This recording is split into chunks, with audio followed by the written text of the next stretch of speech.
최초의 범죄가 어떻게 아담과 하와에게 발생했는가 하는 것들을 창세기 3장 우리에게 가르쳐주고 있습니다. 오늘 이 타락을 배울 차례인데요, 대유리 문답의 구조를 다시 한번 교환을 통해서 확인하시기 바랍니다. 일부가 우리가 반드시 믿어야 할 것들을 다루고 있습니다. 1문부터 5문까지가 근본 교리이죠. 인생의 목적, 하나님을 영화롭게 하고 영원토록 그분을 즐거워하는 것, 인생의 목적을 다루고, 그리고 그 인생의 목적이 어디 안에서 우리에게 계시된 진리인가라고 할 때 성경을 근본 교리로 다루고 있습니다. 이 근본 교리가 굉장히 중요해요. 제목대로 근본 교리 아닙니까? 그 근본 교리에서 가장 중요한 게 성경입니다. 성경. 신학에서는 특별 계시로 다루죠. 그 성경을 벗어난 기독교 신앙은 있을 수가 없습니다. 처음도 성경이고 마지막도 성경이고 중간도 성경이에요. 아무리 강조해도 부족한 것입니다. 그래서 근본 교리예요. 또 오늘 우리의 현실은 어때요? 성경을 벗어난 신앙이 너무나 많죠. 심지어 성경을 모르면서도 신앙생활을 잘 유지합니다. 너무나 성경을 모르는 교인들이 많아요. 그런데도 신앙이 가능하다면 이게 참 신앙인지를 물어볼 수 있어야 됩니다. 성경을 벗어난 체험신앙, 성경을 벗어난 관계신앙, 성경을 벗어난 그 어떤 형태의 신앙이라 할지라도 하나님을 제대로 알 수 없고 사람을 제대로 이해하지 못하고 인생의 본분대로 살 수 없게 합니다. 그래서 기독교 신앙은 처음부터 마지막까지 전부 성경이에요. 그래서 이게 다른 것은 없습니까? 라고 할 정도로 전 성경, 토타 성경이죠. 그리고 솔라 스크립츄라, 오직 성경입니다. 오직 성경. 이가는 뭘 다루죠? 이 성경이 우리에게 무엇을 가르치냐라고 할 때 가장 먼저 믿음의 대상인 하나님을 가르쳐 준다는 거죠. 6문에서 11문, 삼일체로 존재하신 하나님과 그 삼일체 하나님이 어떤 분인지를 6문에서 11문에서 가르쳐 줍니다. 그리고 3가는요, 제목이 뭡니까? 하나님의 작정이에요. 작정이 뭐라고 했습니까? 하나님의 뜻, 하나님의 계획, 그렇죠? 그 천사와 사람에 대한 하나님의 뜻이 뭐냐, 만사 만물에 대한 하나님의 뜻이 뭐냐 하는 것들을 하나님의 작정에서 배웠고요. 4가는 뭡니까? 창조입니다. 하나님의 뜻은 하나님의 생각 속에 머물러 있는 것이 아니고 실행되죠. 그래서 하나님의 작정과 하나님의 예정과 하나님의 계획이 창조로 실행이 되었습니다. 그래서 15문, 16문, 17문에서는요, 만사 만물에 대한 하나님의 창조와 천사에 대한 창조, 사람 창조를 설명했죠. 5가는 무엇이었습니까? 하나님의 섭리였습니다. 섭리가 뭐죠? 하나님의 뜻대로 창조하신 것들을 뭐 하는 거예요? 붙들고 보존하고 유지하고 그 뜻대로 완성될 수 있도록 통치하는 거예요. 그 하나님께서 만드신 모든 피조 세계를 하나님의 뜻대로 지금도 보존하고 있고 유지하고 있고 당신의 지혜와 당신의 능력으로 통치하고 있습니다. 그걸 믿는 게 섭리신앙이죠. 근데 이 섭리의 마지막이 20문에 언약을 언급해요. 오늘 이후로 21문, 22문, 23문 할 것인데, 자, 하나님께서 당신의 기쁘신 뜻대로, 그 선하신 뜻대로 모든 피조 세계를 창조하시고 그 중에 천사와 사람을 창조했습니다. 특별히 사람은 하나님의 형상으로 창조해서 하나님이 창조하신 모든 피조 세계를 하나님 대신 다스릴 수 있도록 대리 통치권을 주셨죠. 그래서 이 사람을 통해서 당신이 만드신 피조 세계를 하나님이 다스리시는데, 그 다스리는 방편이 뭐냐 할 때 언약이라고 20문 마지막에서 언약을 이야기합니다. 그러니까 우리 신자들이 언약을 모르면 안 돼요. 왜냐하면 언약을 통해서 하나님 뭐 하신다고요? 다스린다고요. 누구를요? 사람에게 맡겨진 만사 만물에 대한 모든 하나님의 보존과 유지와 통치를 언약을 통해서 하십니다. 그래서 언약이 뭐냐 하는 것들을 알아야 되고요. 그래서 육가는 그 제목이 뭡니까? 생명 언약 또는 뭐예요? 행위 언약. 그래서 오늘 우리가 육가 중에서도 21문, 22문, 23문을 다룰 것인데요. 타락을 다루고 있습니다. 자, 교환 보시면요. 서론에 위에서 5번째 줄, 오가 하나님의 섭리 중 20문은 생명나무를 보정으로 하고 선악을 알게 하는 나무의 열매 먹는 것을 죽음의 형벌로 금지한 생명의 언약이 처음 창조 시에 사람에게 베푸신 하나님의 섭리라고 설명했습니다. 그죠? 자, 여기서 뭘 우리가 알아야 됩니까? 하나님의 섭리는 무엇을 통해서 시행된다고요?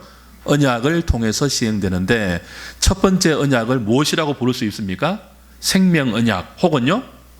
행위 언약이라고 불러요. 자, 왜 생명 언약이죠?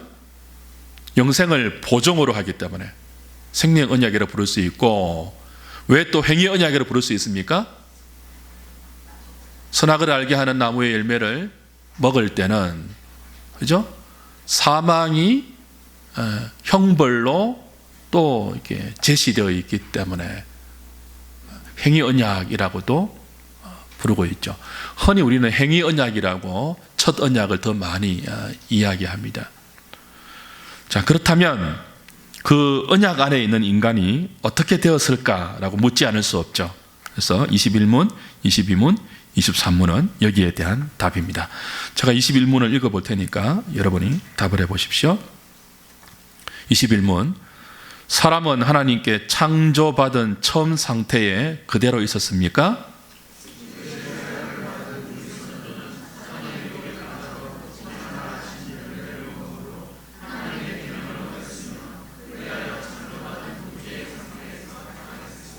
그렇죠. 하나님이 언약으로 인간을 다스리고 그 인간을 통해서 온 세상을 다스리는데 그 언약을 받은 인간이 언약을 어겼다는 거죠. 그래서 타락했다는 것입니다. 자, 해설 보십시오.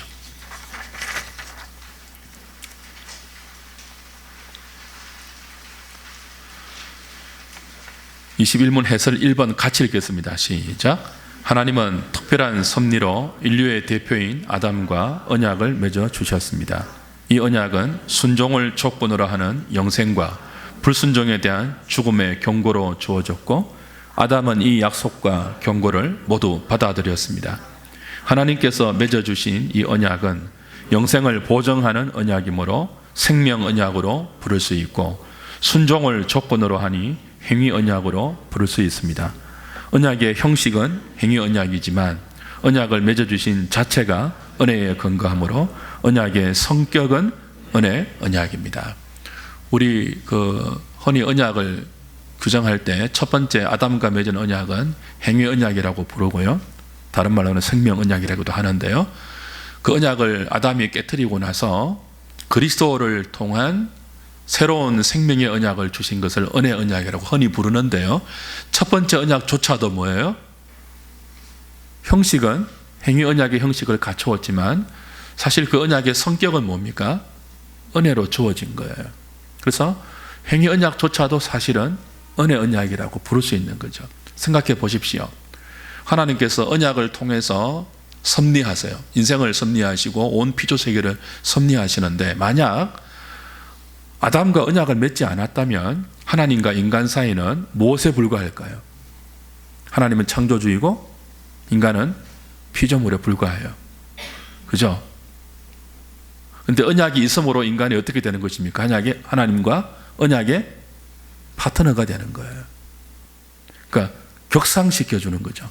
피조물임에도 불구하고 하나님과 교제가 가능한 언약의 파트너, 사랑의 파트너로 격상시켜주는 게 언약이에요. 그러니까 이 언약은 은혜이죠. 그렇게 하셔야 할 이유가 없거든요. 자, 생각해 보십시오. 하나님과 피조물이 교제가 되겠습니까? 안 되잖아요. 하나님은 낮추어야 되고 우리는 올리셔야지 대등한 교제의 관계가 형성되는 것도 아니에요. 근데 그걸 하나님이 하신 게 뭐예요? 언약이라는 거예요. 그러니까 언약의 성격은 언제나 은혜입니다. 비록 그 언약의 대상이 사람이 되어서 순종을 조건으로 해서 영생을 담보하고 형벌을 경고했지만 그 언약을 맺어주신 자체가 감히 피조물인 인간을 하나님의 언약의 파트너로 격상시켜 주신 무한한 은혜임을 우리는 잊지 말아야 돼요. 그러니까 왜 괜히 골치 아프게 선악과를 만들어 가지고 뭐 이렇게 인간을 딜레마 속에 빠뜨리느냐, 그런 말씀을 혹은 그런 생각을 하시면 안 돼요. 그 언약이 없었다면 뭐예요? 우리는 그냥 피조물, 로봇, 아무 생각 없이 그냥 무조건 하나님께 순종해야만 하는 기계적인 존재에 불과하죠. 근데 그렇게 하지 않고 뭐예요? 자유의지까지 주셔가지고 서로 감히 대등하다고 말할 수 있는 언약의 한 파트너로 삼아주신 것은 무한한 은총이죠. 해설 두 번째 보십시오. 하나님께서 하나님의 형상대로 의와 지식과 거룩함으로 사람을 지으실 때 그 마음에 무엇을 기록해 주셨죠? 하나님의 법을 기록해 주셨습니다. 우리 양심 안에 종교의 씨앗을 주셔서 의와 지식과 거룩함으로 살 수 있도록, 하나님을 영화롭게 하고 그분을 영원토록 즐거워하며 살 수 있도록 영혼의 씨앗을, 종교의 씨앗을, 말씀의 씨앗을 영이신 하나님께서 우리의 번유마 속에 심겨주셨어요. 그리고 그 법을 행하며 살 수 있는 능력과 동시에 뭘 주셨다고요? 자유의지를 주셔서 그 법대로 살지 않고 죄를 지을 가능성도 함께 주셨어요. 이게 이제 신비인데요. 웨스트민스터 신앙고백서 제3장 창조에서는 이렇게 설명합니다. 같이 읽어보겠습니다. 시작. 하나님은 다른 모든 것을 지으신 후 사람을 남자와 여자로 지으시고 이성적이며 불변하는 영혼을 주시고 자기의 형상을 따라 지식과 의와 진정한 거룩함을 입히시고 그 마음에 하나님의 법을 기록하시고 그 법을 행할 수 있는 능력을 주셨지만 변할 수 있는 그들의 자유의지에 맡겨 범법할 가능성을 남겨두셨다. 이 법이 그들의 마음에 기록되었을 뿐 아니라 그들은 선악을 알게 하는 나무의 열매를 먹지 말라는 명령을 받았고 이 명령을 지키는 동안 그들은 하나님과 행복하게 교제하며 모든 피조물을 지배하였다. 하나님의 창조와 섭리를 이렇게 신앙 고백서가 요약해서 가르쳐줍니다. 하나님께서 자유의지를 주셔서 우리가 하나님의 섭리 아래 언약을 그 자유의지에 따라서 순종하도록 그렇게 인간에게 은혜를 베푸셨다는 거예요. 무조건 순종하도록 하실 수 있음에도 불구하고 자유의지를 우리에게 주셔서 그 자유의지를 따라서 순종하지 않을 수도 있고 순종할 수도 있는 그런 진정한 자유를, 의지의 자유를 창조 상태에 우리에게 보여주세요. 이 또한 은혜입니다. 이것은 우리를 사랑의 대상으로 대우해 주신다는 뜻이죠. 여러분, 사랑은 인격적인 교류 아닙니까? 강압이 아니거든요. 억압이 아니잖아요. 얼마든지 다른 사람을 좋아할 수 있고 다른 사람을 사랑할 수 있음에도 불구하고 그 사람만 사랑하는 것이 인격적인 교제 아닙니까? 그래서 하나님은 인간이 하나님께 순종할 수밖에 없는 그런 존재가 아니고 뭐죠? 불순종할 수도 있는 자유를 주셔서 그 속에서 하나님을 사랑할 수 있도록 우리를 대우하신 거예요.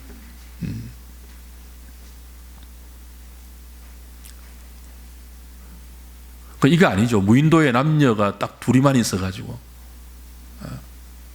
싫든지 좋든지 그 사람만 바라보고 살 수밖에 없는 그런 환경이 아니고 우리의 마음 속에, 우리의 자유 속에 하나님 아닌 다른 많은 것들을 추구할 수 있는, 하나님이 주신 그 언약을 벗어날 수도 있는 의지의 자유를 허락하셔서, 그럼에도 불구하고 뭐예요? 그 자유를 하나님을 사랑하는 쪽으로 제한해서 하나님과 참된 사랑의 교제를 우리에게 원하셨다는 거예요. 우리를 얼마만큼 대우하시는지 알 수 있죠.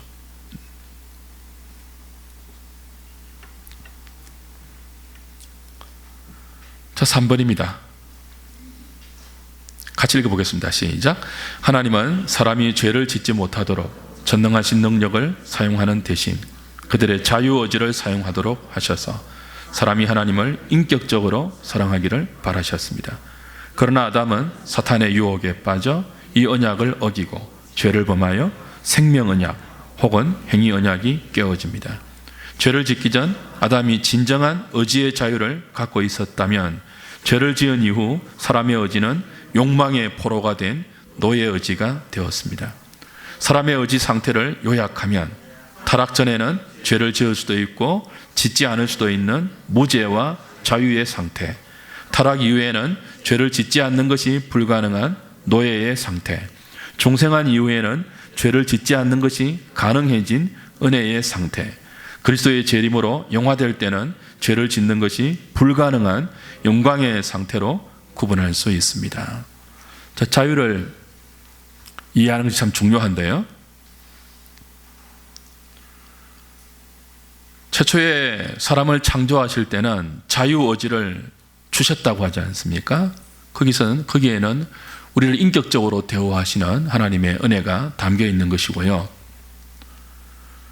아담이 유혹에 빠져서 언약을 어기고 죄를 범하죠. 그때부터 인간의 자유는 자유의지가 아니고 노예의지가 되었습니다. 그러니까 범죄하기 이전에 아담과 하와가 가지고 있던 자유는 무제한 상태였죠. 진정한 자유입니다. 선을 택할 수도 있고 악을 택할 수도 있는 진정한 자유예요.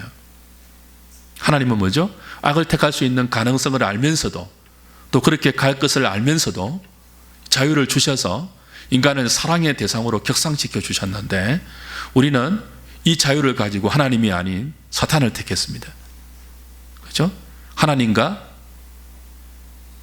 대립하는 쪽을 택했죠.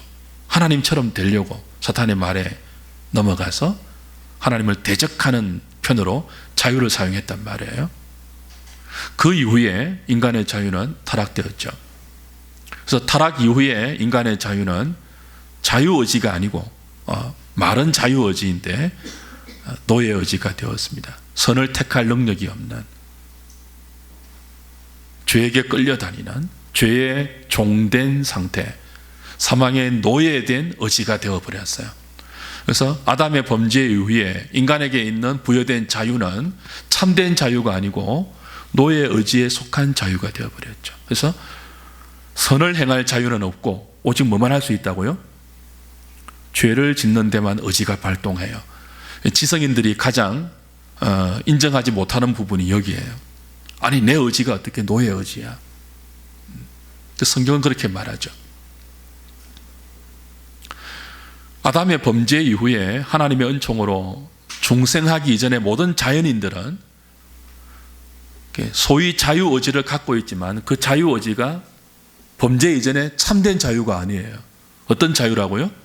죄에 굴복된 그 의지가 노예되어 있는 상태에서 나오는 그릇된 자유예요. 그러니까 이 자유가 늘 무엇을 향하여 나가요? 죄를 양산하고 죄를 짓는 쪽으로 나가죠. 그래서 루터는 뭐라고 말했습니까? 노예 의지다. 그렇게 가르쳤죠.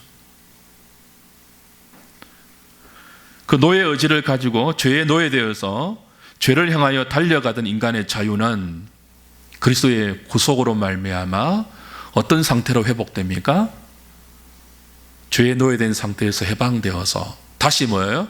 하나님의 언약 아래, 그 하나님의 뜻 아래 자기를 쳐서 복종시킬 수 있는, 죄를 짓지 않을 수 있는 그런 의지로, 그런 자유로 다시 회복이 되었죠. 그래서 은혜 상태의 자유, 은혜 상태의 의지라고 볼 수 있습니다. 지금 저와 여러분들이 이 상태에 있습니다. 성도들은. 그러니까 아담의 범죄 이전의 자유와 은혜 상태에 있는 신자의 자유의 차이가 뭘까요? 아담은요, 무죄한 상태였습니다. 그죠? 우리는요, 이미 죄에 물들어 있고 범죄한 상태에서 선을 행할 수 있는, 죄를 짓지 않을 수 있는 의지의 자유를 회복한 거예요. 그러니까 우리는 뭐예요? 혼재되어 있고, 아담은요, 무죄한 상태에서 둘 중에 하나를 선택할 수 있는 그런 자유의 차이가 있죠. 그러니까 아담의 범죄가 얼마나 크고 무서우냐 하면, 죄를 짓지 않을 수 있는 능력이 충분히 있는 상태에서, 죄가 뭔지도 모르는 상태에서, 가장 좋은 환경인 에덴 동산에서 지금의 우리 인간과 비교할 수 없는 참된 지성과 참된 의지와 참된 감정을 가진 상태에서 범죄했기 때문에 이게 무서운 죄예요.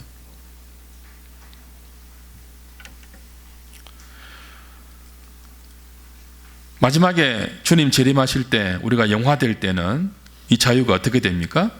죄를 짓는 것이 불가능한, 죄가 생각도 되지 않는 완전한 자유, 완전한 참된 의지로 영화되죠. 우린 그때를 기다립니다. 지금은 뭐예요? 마음은 원하지만 육체가 따라가지 않는 한계를 가지고 있지 않습니까?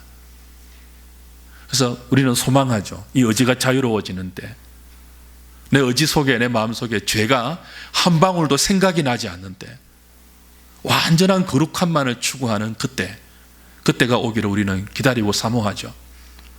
그런 마음 있으세요, 없으세요? 예? 조금 더 그런 열망이 없다면 스스로를 돌아봐야 돼요. 우린 매일 죄의 유혹에 시달리지 않습니까? 그리고 갈등하잖아요.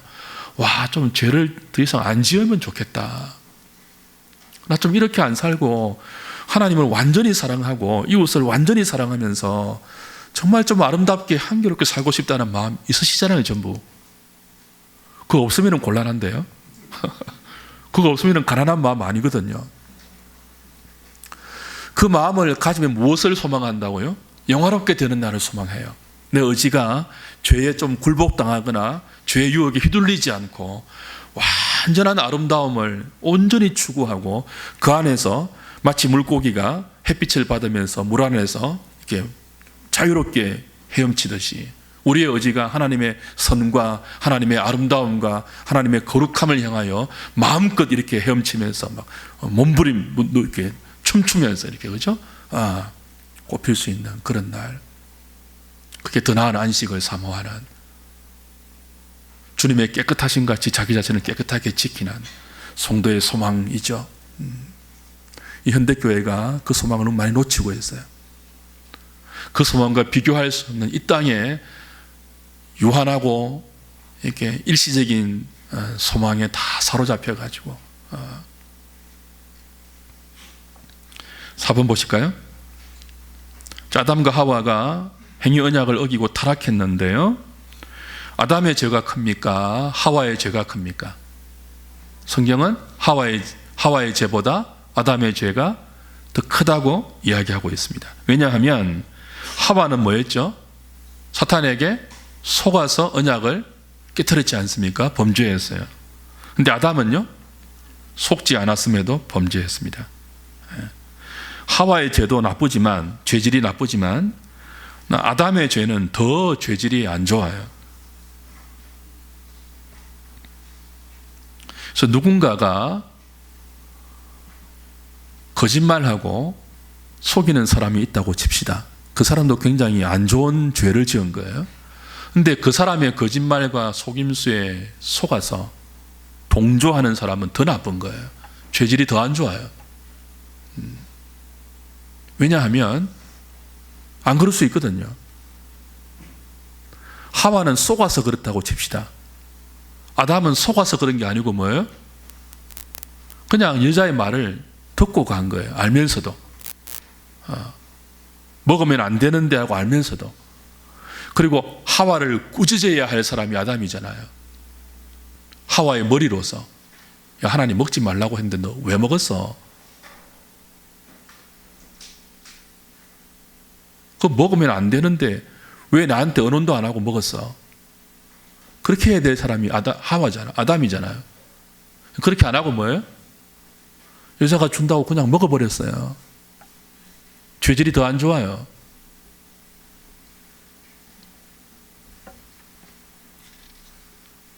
신학자들은 아담의 범죄와 하와의 범죄, 행위언약을 깨트려버린 인류의 범죄를 어떤 카테고리에서 푸는가 하면요, 신비의 카테고리에서 풉니다. 죄를 지은 것도 신비로워요, 인간이.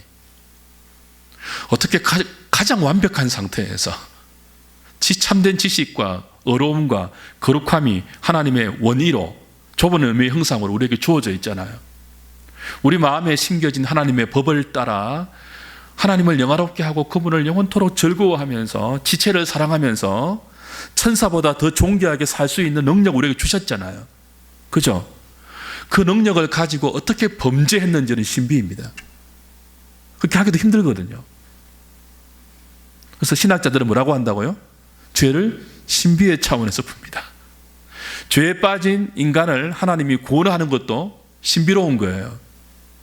의지의 노예가 되어 있는, 노예 의지를 갖고 죄밖에 짓지 못하는, 죄와 사망에 종된 인생 가운데 누군가를 불러서 정반대의 성품을 새롭게 형성하시고 새롭게 살게 하시는 구원도 신비에 속하지만, 하나님의 형상으로 보시기에 심히 좋도록 창조된 인간이 그 좋은 재능과 그 좋은 모든 백그라운드를 가지고 어떻게 사탄의 유혹에 넘어가 하나님을 대적했는지도 신비예요.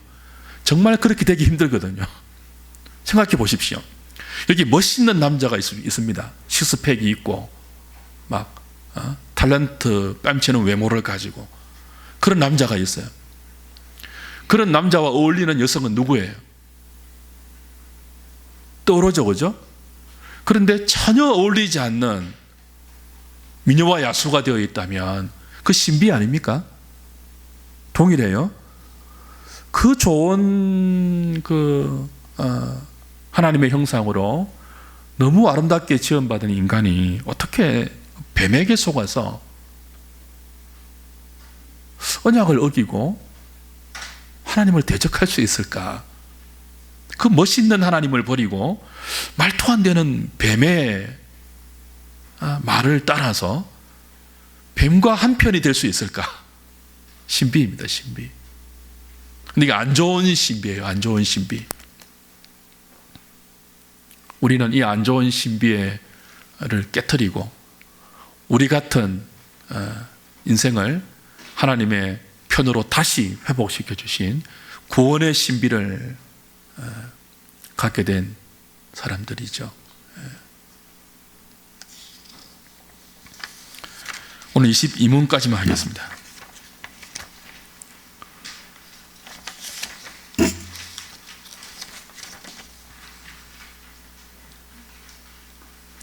자, 20문 하기 전에 5번 보시죠. 이 시대의 경향 가운데 참 심각한 경향이 이건데요, 타락을 인정하지 않는 거예요. 5번 같이 읽겠습니다. 시작. 창세기 3장에 나타난 인간의 타락 사건을 역사적 사실이 아니라 죄와 사망을 설명하기 위한 이야기로 해석하는 학자들이 있습니다. 우리는 아담과 하와가 역사적 실존 인물이 아니며 에덴 동산의 선과 악을 알게 하는 나무도 시적인 상상력과 아름다운 이야기의 산물일 뿐이라고 말하는 이들의 해석을 수용할 수 없습니다. 우리 주 예수 그리스도는 마태복음 19장 4절에서 6절에서 창세기 2장 24절에 태초에 하나님께서 사람을 남자와 여자로 만드시고 라는 말씀을 인용하시면서 창세기의 기록이 신화가 아니라 역사적 실제로 가르쳐 주신 것을 기억해야 합니다. 그렇죠? 자, 어떤 현상들이 기독교 안에 있다고요? 창세기 3장 아담과 하와의 타락을 무엇으로 간주한다고요? 신화로, 내러티브로, 인간의 죄와 타락을 설명하기 위한 비교적 수단으로 모세가 사용했다. 그런 이론들이 있습니다. 있는 정도가 아니고 성행해요. 오히려 저와 여러분들처럼 창세기 3장을 뭐예요? 역사적 실제했던 사건이라고 믿는 사람들이 더 적어요.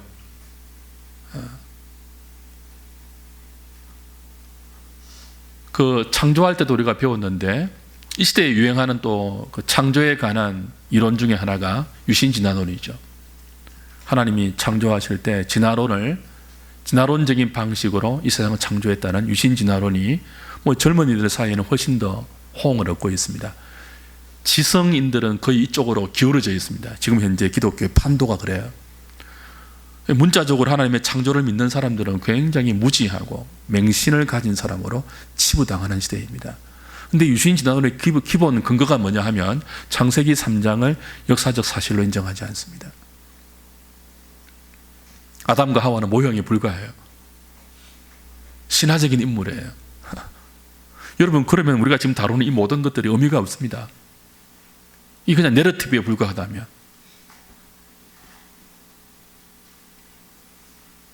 정신 똑바로 차리고 예수를 믿어야 됩니다. 아담이 실제 존재하지 않는 인물입니까? 그가 범죄한 것은 그냥 하나의 비유입니까?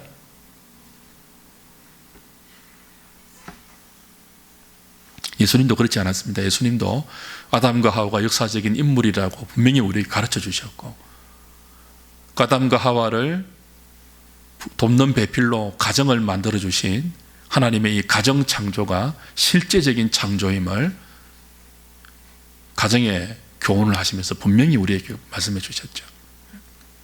자, 22문 읽겠습니다. 온 인류가 아담이 처음 죄를 지을 때 타락했습니까?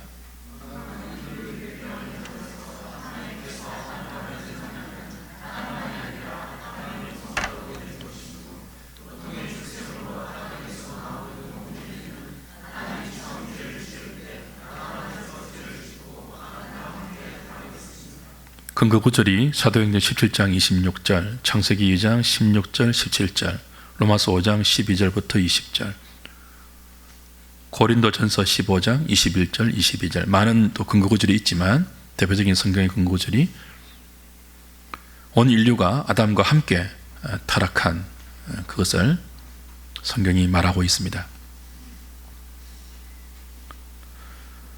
대표 원리 중요하죠. 아담은 인류를 대표하는 자로 위임되었습니다. 그래서 아담과 맺은 하나님의 언약은 아담만이 아니고 아담의 후손과도 함께 맺은 그런 언약이죠. 우리에게도 그대로 적용되고 우리에게도 영향을 미치는 그런 언약입니다. 보통의 출생이란 말은 남자와 여자를 통해서 이 땅에 존재하게 된 그런 생육법에 의해서 출생한 모든 인류는 아담이 처음 죄를 지었을 때 아담 안에서 함께 죄를 짓고 아담과 함께 타락했습니다. 자, 해설 1번입니다. 하나님께서 아담과 언약을 맺어서 그 언약을 통해서 섭리하신다고 하지 않았습니까? 이때 하나님은 아담을 한 개인으로 부르신 것이 아니고 인류의 대표자로 불렀습니다. 그리고 인류의 대표인 아담과 행위 언약을 맺었습니다. 생명 언약을 맺었습니다. 그 언약에 있어서 아담은 하나님으로부터 모든 인류를 위하여 언약의 시험의 상태를 통과하도록 인류의 머리 혹은 인류의 대표자로 임명되었죠. 로마서 5장 12절부터 21절입니다. 자, 인류의 대표인 아담과 하와를 통해서 모두 태어났습니다. 그 아버지와 어머니를 통해서 다 태어나죠. 오직 예수님만 뭐예요? 성령으로 잉태되어 무지한 상태로 태어났지, 다른 모든 자연인들은 이 출생법을 통해서 아담의 후손이기 때문에 아담에게 있었던 사람의 특성이 모두 유전되죠. 그래서 인류의 대표가 죄를 지었기에 아담의 후손도 아담의 범죄에 같이 참여해서 같이 죄를 짓고 같이 타락했다는 것이 성경의 진술입니다. 소위 본다 16문도 똑같은 말씀을 하고 있죠. 자, 2번 보실까요? 같이 읽겠습니다. 시작. 성경이 말하는 대표 원리는 아담의 타락과 예수 그리스도의 구속이 개인의 차원이 아니라 온 인류에게 영향을 미치는 중대한 원리입니다. 대표 원리를 부정하면 예수 그리스도의 구속과 그로 인한 칭의도 우리와 아무 상관이 없는 사건이 되어버립니다. 그런즉 한 범죄로 많은 사람이 정죄에 이른 것 같이 한 의로운 행위로 말미암아 많은 사람이 어렵다 하심을 받아 생명에 이르렀느니라. 한 사람이 순종하지 아니하므로 많은 사람이 죄인 된 것 같이 한 사람이 순종하심으로 많은 사람이 의인이 되리라. 로마서 5장 18절 19절입니다. 한편 아담의 첫 번째 범죄가 행위 언약 아래서 모든 인류에게 영향을 끼치는 원죄였다면 나머지 아담의 죄들은 어떻게 될까요?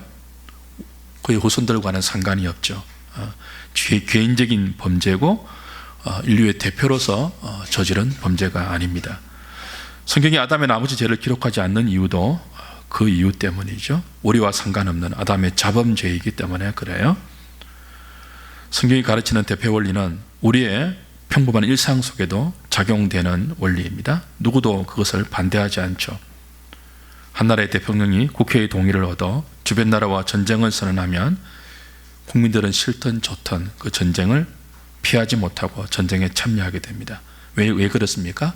대통령과 국회가 국민을 대표하기 때문이죠. 이 대표의 원리는 지금도 우리에게 일상에 적용되고 있는 평범한 원리이고 이것이 하나님의 언약 속에서 아담과 하와에게 인류의 대표의 지위를 가지고 언약을 맺게 했고 인류의 대표의 지위를 가지고 언약을 깨뜨렸다는 것, 그래서 아담의 타락이 우리의 타락이 되었다는 것, 그것이 주된 내용입니다. 3번 보십시오. 같이 읽겠습니다. 시작. 아담의 원죄로 인한 인류의 상태를 현대과학은 부정합니다. 현대과학자들은 오늘날의 인간이 정상이며 어떤 문제이든지 정상적으로 결성할 수 있다고 주장합니다. 사람을 정상으로 규정하는 이런 태도는 죄와 비참으로 타락한 인류에 대한 성경적 교훈과 정면으로 배치됩니다. 성경에 의하면 에덴 동산에서의 아담과 하와는 정상적이었지만 죄로 타락한 이후 모든 인류는 하나님의 창조시의 완전함으로부터 이탈하여 비정상이 되었으며 의인은 없나니 하나도 없습니다. 현대과학은 연로한 것과 죽음을 정상적인 인간의 경험으로 간주하지만 성경은 노화와 죽음을 정상이 아니라 둘 다 하나님에 의해 창조된 인류로부터 일탈한 비정상이라고 가르쳐 줍니다. 자, 이건 이제 다음 주에 다시 23번은 다음 주에 다시 하도록 하고요. 그 현대과학은 죽음을 비정상적인 일탈로 보지 않습니다. 지극히 자연스러운 정상적인 사이클로 봅니다. 그렇다면 죽음이 정상적인 것이라면 왜 사람이 죽음을 두려워하겠습니까?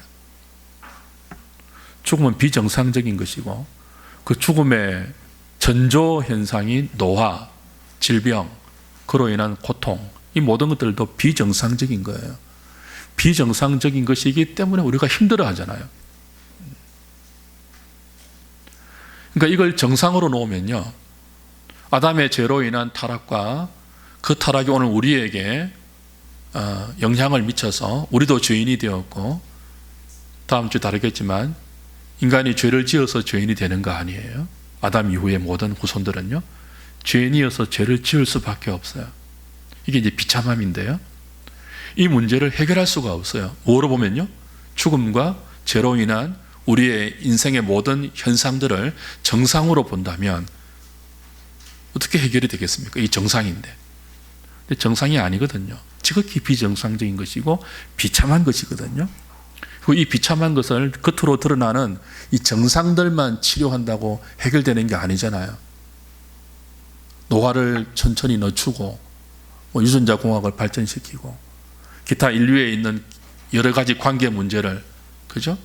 문명과 다른 것을 가지고 교육감을 가지고 개선한다고 해서 근본적으로 인간의 타락이 가지고 온 비참한 이 현상들을 해결할 수가 없잖아요. 그래서 현대과학적으로, 인문학적으로, 심리학적으로, 인본적으로 접근하는 모든 인생의 문제는 참된 해결책이 될 수가 없습니다. 하나님께로 돌아가서 하나님께서 우리의 비참한 상태를 그리스도를 통하여 다시 의와 평강과 희락으로 회복시켜 주시는 그 은혜를 구하는 것 외에는 하나님을 벗어난 그 어떤 시도도 죄에 빠진 인간의 비참한 타락의 상태를 해결할 수 없는 미봉책에 불과하다는 사실을 분명히 기억해야 할 것입니다. 이 타락이 인류를 어떤 상태로 이르게 했는지는 다음 주에 다시 보도록 하겠습니다. 찬송 294장 찬송하겠습니다.